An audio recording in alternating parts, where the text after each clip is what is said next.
This method may help answer key questions in the diagnostic field, such as whether microRNAs are valid biomarkers in cardiovascular disease. Compared to quantitative real-time PCR, digital PCR exhibits superior technical qualities for quantifying microRNAs in the circulation. As the sample is divided into about 20,000 droplets, no duplicate measurements are necessary and no standard curve is needed for quantification. Although this method may provide insight into quantification of microRNAs in cardiovascular patients, it may also be applied to other patients and diseases.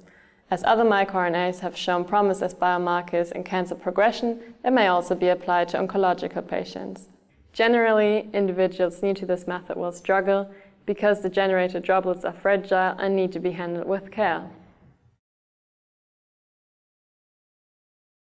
After isolating RNA from serum samples, continue with reverse transcription to obtain more stable complementary DNA for dPCR.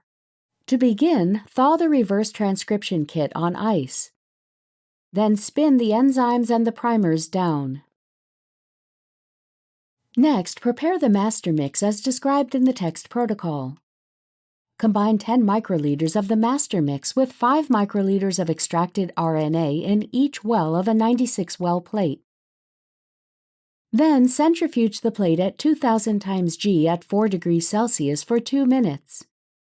Proceed with the reverse transcription as detailed in the text protocol.